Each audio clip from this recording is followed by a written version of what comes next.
Je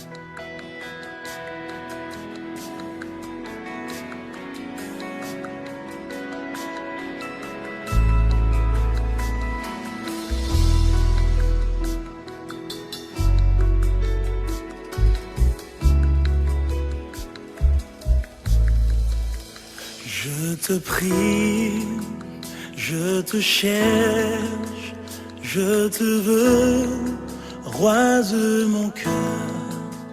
Je te loue, je t'adore, je te célèbre, roi de mon cœur.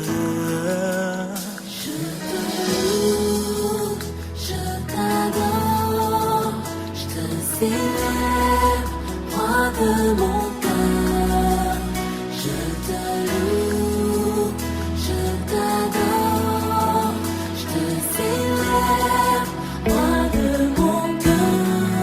Emmanuel,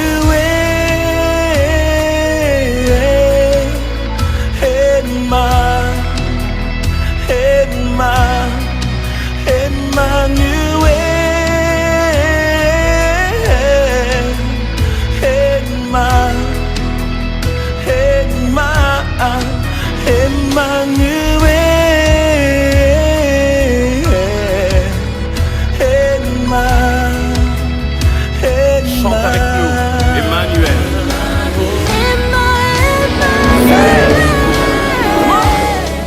Bonsoir à tout le monde. Bonsoir.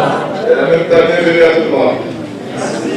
Généralement, dans une salle, quand les mariés entrent, on se lève et qu'on acclame, mais il y a les kélé et tout.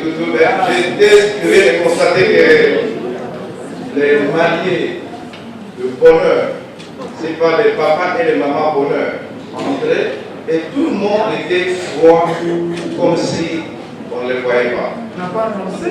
On n'a pas annoncé. Alors on va recommencer. Bon, on va recommencer, mais avec une autre formule.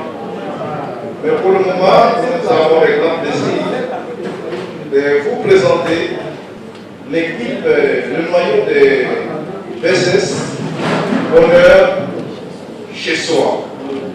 Bonheur chez soi, qui est en fait membre de l'ARTIF, le réseau de transformation et d'intercession pour les familles. Bonheur chez soi, comme vous le voyez bien là, on peut dire on parle des amoureux, on parle de la bonté, la fidélité, paix, patience, et tout ce que vous voulez mettre là, même en anglais ou en français, à l'Ingala ou à Congo, à Mokoto, pas tout ce que vous voulez. C'est les champions qui représentent. J'aimerais que s'associent à ces groupes ceux qui sont venus de Kinshasa. S'ils peuvent se lever, je vois Janine Alain, Eric Kouchou, Clémence, Béni. Vous pouvez vous lever et vous venez encadrer les bonheurs.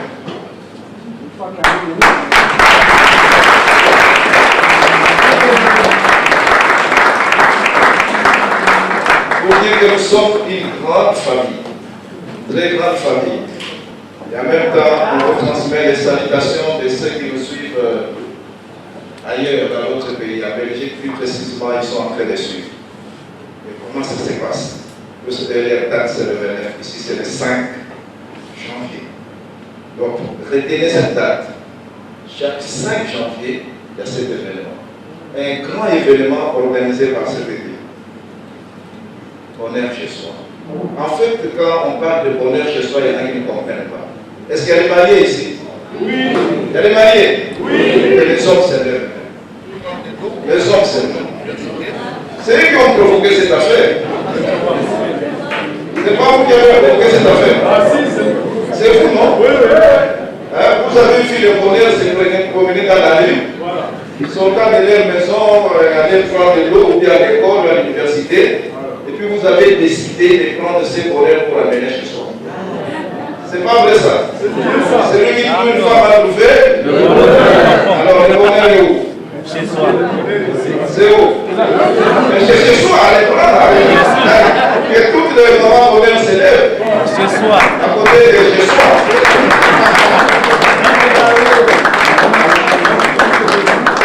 Ce soir, je me rappelle encore qu'il y a 20 ans, je fréquentais une église. Et comme on le fait souvent tous les dimanches, assidus à l'église, attendant patiemment le temps de l'adoration, le temps de l'intercession, mais surtout le temps de l'enseignement. Et les dimanches n'étaient pas les mêmes, les dimanches ne se ressemblaient pas à chaque fois que j'allais participer à ces cultes-là. Certains dimanches étaient particuliers.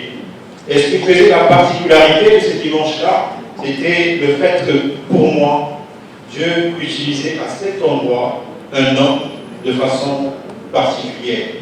Et il se trouve que cet homme, je le dis ce soir formellement, est celui qui m'a donné l'envie d'enseigner la parole de Dieu. Cet homme est celui qui a fait naître en moi ce qu'on peut appeler une vocation par rapport à l'enseignement. Je suis honoré de l'accueillir en cette circonstance formelle et je voudrais vous demander s'il vous plaît, avec joie, acclamation, d'accueillir maintenant le pasteur Émile.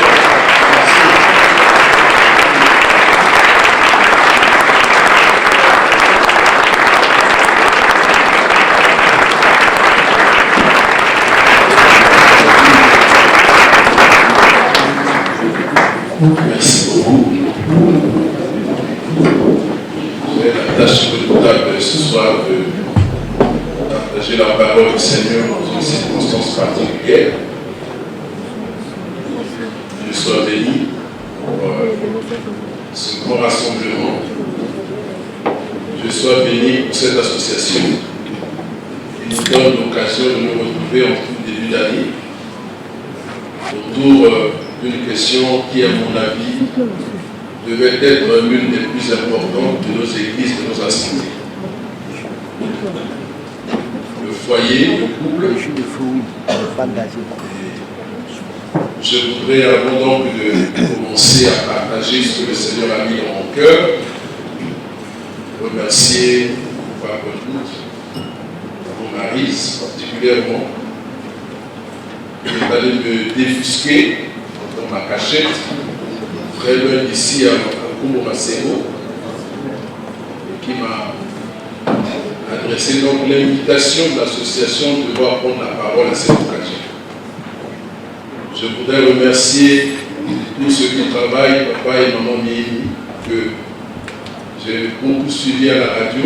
C'était un réel plaisir pour moi de les voir de visu. C'est un couple merveilleux. Je n'ai pas besoin de vous le dire, vous avez eu l'occasion de le découvrir certainement. Je remercie tous les serviteurs qui sont là. Et j'ai cru entendre parler du pasteur Biloro, je ne sais pas s'il est là, vraiment dans la salle. Merci. Et je remercie toute l'Assemblée. Je remercie également tous mes collaborateurs qui ont bien voulu faire le déplacement avec moi ici. Ils sont nombreux dans la salle, que Dieu vous bénisse. Que Dieu bénisse toute l'Assemblée. Bonne soirée à tous. Merci. Alors, le thème sur lequel je vais partager, c'est celui qui nous rassemble. Il est ainsi intitulé « Si tu veux ». Dieu peut et restaurera ton couple. Si tu veux, Dieu peut et restaurera ton couple. Moi, j'accorde beaucoup d'importance au mot. Parce qu'un bon enseignement partirait d'une bonne compréhension des concepts. Parce que ceux qui ont formulé le thème ont certainement un but à atteindre. Et lorsque je regarde ce thème, le mot qui me semble le plus important, notamment, normalement, ce devait être Dieu. Mais, à mon avis, le mot le plus important, c'est si tu veux, c'est le verbe vouloir. Dieu ne peut se mouvoir que si nous voulons. Et si nous ne sommes pas disposés, Dieu ne fera rien. j'étais en train de dire d'emblée que la question autour du couple et du foyer est à mon avis une des plus importantes sur laquelle l'Église ou les serviteurs de Dieu que nous sommes devraient beaucoup enseigner le peuple de Dieu. Pour la simple raison que le couple ou le foyer, c'est le point de départ de tout ce que nous faisons. De la vie de l'Église, de la vie de la nation. Tout part de la maison. Et donc, si ça ne va pas dans le foyer, si ça ne va pas à la maison, l'Église s'en ressentira, la nation aussi. Pourquoi former les couples, éduquer les couples, ou préparer les jeunes qui se marient à faire un bon mariage, devrait être l'une des questions les plus importantes. Je reprends pour votre gouverne ce passage de Proverbes chapitre 18, le verset 22, il dit ceci. On l'a suffisamment cité ce soir. Ce texte dit: celui qui trouve une femme trouve le bonheur. Et généralement, on s'est arrêté là. Mais il y a une suite très importante qui dit: c'est une grâce qu'il obtient de l'Éternel. Alléluia. Amen. Le bonheur que nous trouvons, j'admets aussi que la réciproque est tout aussi valable. Une femme qui trouve un homme trouve aussi le bonheur. Alléluia. Mais le plus important, c'est que ce bonheur-là que nous trouvons, c'est Dieu qui nous le donne. Et tout ce qui vient de Dieu est bon. Donc, trouver le bonheur dans une femme ou dans l'homme que nous avons choisi comme époux ou épouse, c'est un don de Dieu, c'est une grâce de Dieu. C'est pourquoi le premier sujet de gloire devait revenir à Dieu qui nous a donné ce bonheur-là. Il nous a fait ce bonheur. Je pense aussi que pour que ce bonheur-là soit vécu, bien que Dieu soit l'auteur de ce bonheur, je reviens donc à ce que je trouve important dans ce texte. Il faut que nous puissions vouloir. J'ai pris l'habitude, lorsque j'enseigne les jeunes couples qui se préparent au mariage, je leur dis, pour se marier, il faut être de bonne foi. Parce qu'il y a beaucoup de gens qui se marient avec des intérêts qui sont égoïstes. Et par conséquent, ils ne peuvent être de bonne foi. C'est-à-dire qu'ils arrivent au foyer, ils travaillent à vouloir tirer le drap de leur côté et ça crée du grabuge dans le foyer. Et quand les difficultés arrivent, lorsque ces intérêts qui étaient présentés au départ du mariage ne sont pas satisfaits, alors il n'y a pas cette volonté à vouloir travailler à ce que ce bonheur-là soit vécu. Ésaïe disait ceci à Israël, au chapitre 1er, verset 19 à 20. Il dit: si vous avez de la bonne volonté et si vous êtes docile, vous mangerez les meilleures productions du pays. C'est une parole, vous savez que Israël a toujours été considéré comme l'épouse de Dieu, c'est l'épouse de Dieu. Et ici, Dieu parle à son peuple pour dire que si vous avez de la bonne volonté, c'est-à-dire si vous voulez bien, si vous êtes bien disposé, si vous êtes docile, c'est-à-dire que si vous obéissez à ma parole, si vous suivez ma voie, alors vous serez heureux et vous mangerez les meilleures productions du pays. Et que vous ne connaissez pas les périodes de guerre, de difficultés tout genre, vous allez vivre le bonheur et vous savourez ce bonheur-là. Plus loin encore, au chapitre 30, le verset 1 à 3, il dit ceci. Excusez-moi de lire ce passage, il est un peu malvenu, mais il vaut la peine d'être lu. Ésaïe 30, verset 1 à 3, il dit: malheur, dit l'Éternel, aux enfants rebelles, qui prennent des résolutions sans moi, et qui font des alliances sans ma volonté, pour accumuler péché sur péché. Je m'arrête là. Ici, le Seigneur reproche à tous ceux qui se reconnaissent comme ses fils ou ses enfants, mais qui ont la particularité d'être des rebelles, c'est-à-dire qui décident sans associer Dieu, qui agissent sans conférer avec Dieu. Alors ils arrivent et ils accumulent péché sur péché, et c'est pour leur malheur. Je dis tout ceci pour dire ceci. Ici, vouloir, dans ce thème, c'est se conformer à la volonté de Dieu, aussi bien dans la constitution du lien conjugal que dans la réalisation de celui-ci. Je ne sais pas, je crois que nous sommes tous heureux ce soir, en couple. J'ai oublié de vous dire une chose, de vous présenter les excuses parce que mon épouse n'est pas avec moi, elle est en déplacement. Je suis bien marié et marié à une seule femme.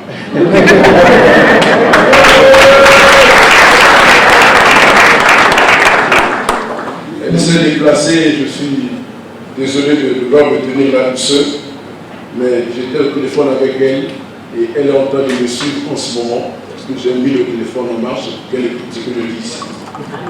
Amen. Amen. Elle est de tout cœur avec moi et ça me réconforte un peu. C'est pas facile. Généralement, c'est moi qui suis toujours parti dans les missions de l'église. Mais pour une fois qu'elle part, ça fait bientôt 2 semaines et je me sens vraiment très mal. Je sens que la maison est devenue très grande. Le lit est devenu trop grand. Quand je couche, là, je la touche. Quand je mets la main comme ça, je la touche. Et là, je mets comme ça, c'est le vide.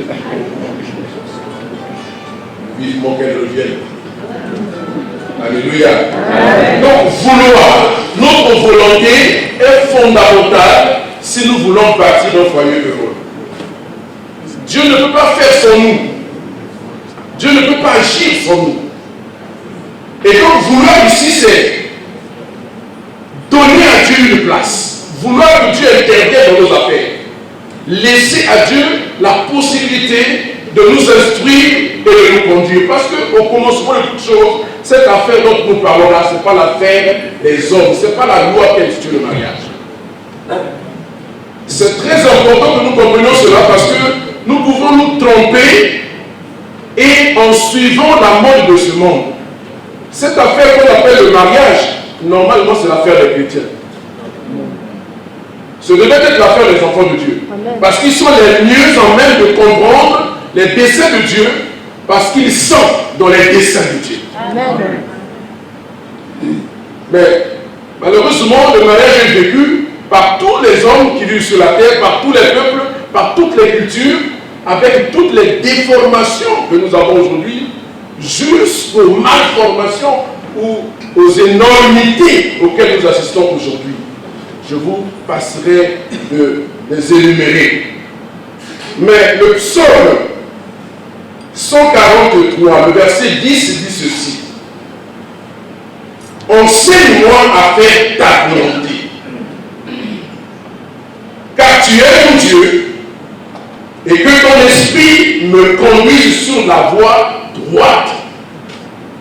Nous avons besoin de faire la volonté de celui qui a institué le mariage. Au commencement de cette histoire, il y a un Dieu qui crée son univers et après avoir créé tout l'environnement nécessaire, il crée l'homme qu'il place dans cet univers-là. Et regardez ce qui est dit au chapitre 1er du livre de Genèse, verset 26 à 28, il dit, puis Dieu dit, faisons l'homme à notre image selon notre ressemblance, et qu'il domine sur les poissons de la mer, sur les oiseaux du ciel, sur le bétail, sur toute la terre, et sur tous les reptiles qui rampent sur la terre. Dieu créa l'homme à son image, il le créa à l'image de Dieu, il créa l'homme et la femme. Dieu les bénit et Dieu leur dit, soyez féconds, multipliez, remplissez la terre et l'assujettissez et dominez sur les poissons de la mer, sur les oiseaux du ciel et sur tout animal qui se met sur la terre. Voilà ici exprimé la volonté du Créateur. Généralement, pour comprendre un texte de loi, ou pour le magistrat qui interprète la loi, ou qui applique la loi, est obligé de l'interpréter en essayant de comprendre quelle était l'intention du législateur. Et quand il a saisi la pensée du législateur, il peut tout aussi bien l'interpréter et appliquer la loi qui a été prise. C'est important que nous qui sommes mariés, nous puissions comprendre quelle était l'intention du législateur qui est Dieu en instituant le mariage. Le mariage ne vient pas des hommes, il ne vient pas de nos coutumes, des Kemboshi, Congo, peut-être encore, mais il vient de Dieu. C'est une institution divine. Combien même les peuples de la terre organisent le mariage à leur manière, nous ne devons jamais perdre de vue que ça vient de Dieu. Et comme ça vient de Dieu, c'est important que nous sachions qu'est-ce qu'il a préconisé. Quels sont les mécanismes qu'il a mis en place pour que les époux soient heureux, pour que le bonheur vienne dans nos maisons. Je peux dire que lorsque nous disons le bonheur chez soi, ce n'est pas un slogan, c'est un travail. C'est du labeur. Pour vivre le bonheur, il faut travailler, il faut être à l'ouvrage. Parce que nous savons une chose, j'aime le dire souvent, il y a quelqu'un qui n'aime pas le mariage, c'est le diable. Il combat le mariage avant qu'il ne soit constitué, il le combat pendant qu'il se constitue, il le combat après qu'il soit constitué. Le diable veut à tout prix que ça ne marche pas dans votre foyer et vous puissiez divorcer. Le diable travaille à ce que ça ne marche pas dans votre foyer. Et il le fait bien, et il le fait tous les jours, sans désemparer. Ça veut dire que pour que nous ayons le bonheur chez nous, à la maison, ce n'est pas quelque chose qui tombe du ciel comme ça. C'est un don de Dieu, le mariage, mais ceux qui s'y engagent doivent s'employer, doivent travailler à faire que ce bonheur-là soit vécu. Pourquoi je m'adresserai ce soir à des couples en difficulté, à des couples qui ont des difficultés, qui ont des problèmes, qui sont au bord de la rupture? Je voudrais vous dire, si vous êtes tenté de vouloir le faire, je voudrais vous dire, vous décourager en vous disant que ceux qui divorcent, ce sont des incapables.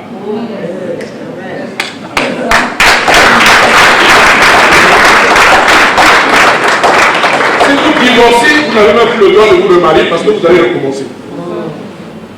Si vous n'avez pas pu aujourd'hui, vous ne pourrez pas demain.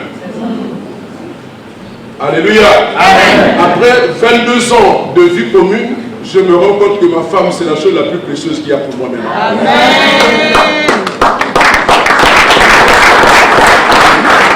C'est le seul héritage que j'ai sur la terre. Les enfants ne m'appartiennent pas. Ce sont les familles et les maris de quelqu'un.